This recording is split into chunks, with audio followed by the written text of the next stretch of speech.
નમસ્કાર દોસ્તો, ફરી એકવાર આપ સૌનું ગુજરાત ગવર્મેન્ટ જોબના યુટ્યુબ પ્લેટફોર્મ પર દિલથી હાર્દિક સ્વાગત કરું છું.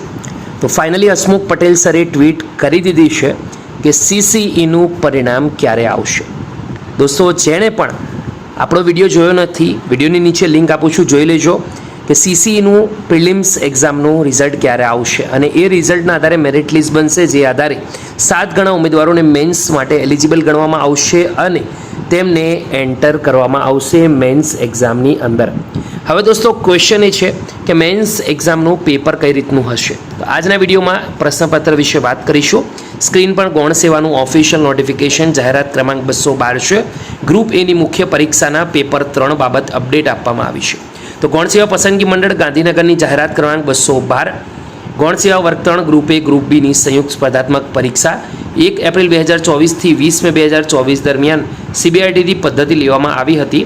સદર પરીક્ષાના બીજા તબક્કામાં ગ્રુપ એ અને ગ્રુપ બીની અલગ અલગ પરીક્ષાનું આયોજન કરવાનું રહે છે. જે સંદર્ભે જણાવવાનું કે સામાન્ય વહીવટ વિભાગના જાહેરનામા ક્રમાંક પ્રમાણે 18/5/2023થી ગ્રુપ એ તથા ગ્રુપ બી માટેની મુખ્ય પરીક્ષાનો અભ્યાસક્રમ જાહેર કરવામાં આવેલ છે.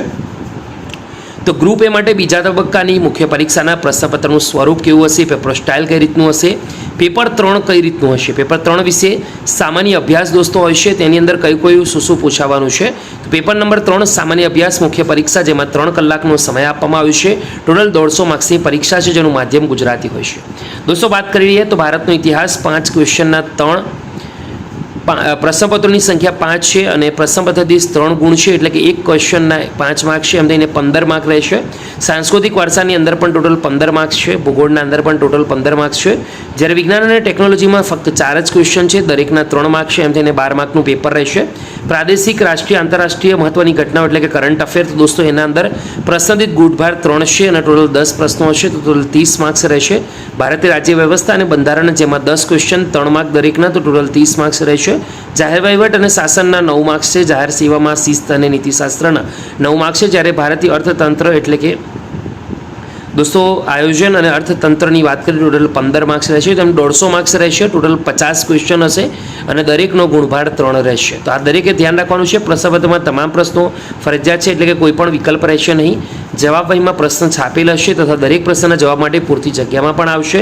દરેક પ્રશ્નનો 30 થી 40 શબ્દોમાં સચોટ અને ઉચિત જવાબ લખવાનો રહેશે.